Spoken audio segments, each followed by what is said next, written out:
Today, I'm walking you through 5 easy herbal products you can make at home, even if your only experience with plants is killing them. Let's grab our tea and let's get started. First up, we have herbal infused oil. Think of it as olive oil, but a little extra. Step 1, you're going to need your jar. Second, you want to grab the herb that you want to use to make your infused oil. For this tutorial, we have lavender. Next, you're going to want to take this jar and fill it halfway with herbs. Next, you're going to want to choose a carrier oil of choice. Some popular ones are coconut oil, sweet almond oil, and olive oil. Take that oil and pour it on top of your herbs, covering it completely all the way up to the top, maybe leaving a little bit of space. You're going to want to cap it and label it. Don't be that person that forgets what's inside. We're going to let this sit for about 4 to 6 weeks, shaking it every day. Once it's done, strain it. Now you have a soothing oil for your skin, your bath, or your next DIY body butter. You're welcome.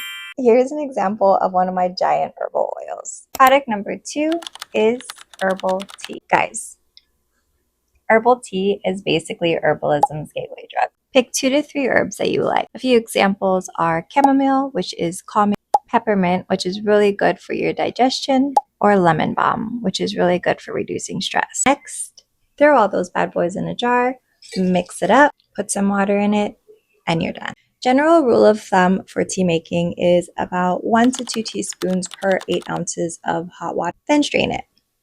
And you got yourself a great cup of tea. Don't say I didn't warn you. It's addictive. Product 3, capsicum. We're going to take that infused oil from earlier. See, we're efficient here. We're going to take the oil and we're going to mix it in a double boiler with some beeswax. I like to use these guys because it's easier for me to not have to chop up the block of beeswax, but it's a personal preference, whatever you want to do.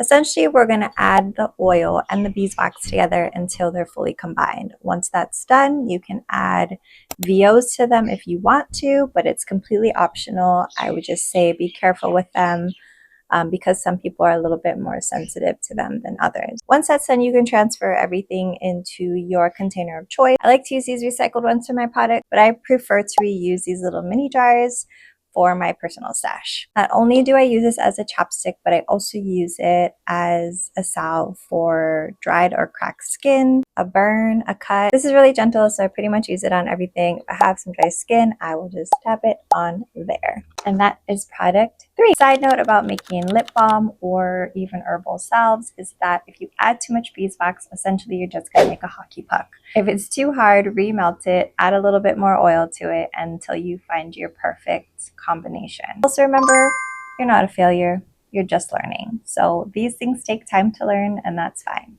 Even if you're following a simple recipe, it can go completely wrong, or you might not even like what you followed. So it's all about playing with the products until you find what's perfect for you. All right, guys, we're moving right along to product number 4, which is an herbal vinegar. This one's super simple and also really fun to make. Again, you guessed it, we're gonna need our jar. This one is still filled with lavender. Just like the herbal oil, we're gonna fill our jar halfway full with herbs, and then we're gonna add vinegar on top of the herb. Add apple cider vinegar on top of your herb, filling the jar all the way up to the top, leaving a little bit of space again. The most important part about the vinegar process is to make sure that we add a piece of parchment paper between the jar and the lid. Otherwise, the jar is going to rust and you're going to have rust soup.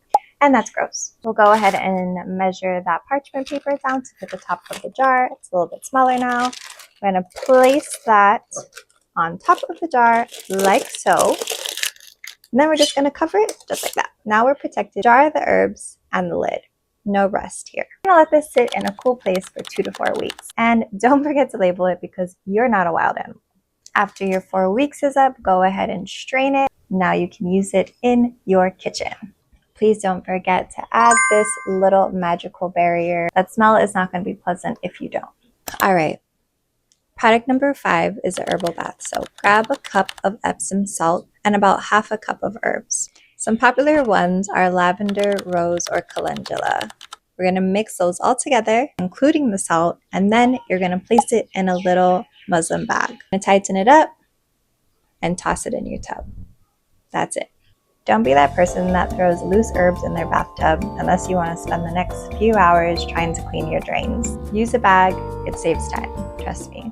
And there you have it. Those are your 5 herbal products that you can make in no time. Cauldron optional. You can grab some downloads for herbal product making down below. If you like this video, feel free to hit that like button as if you found your new herbal bestie. Follow along for more plant magic.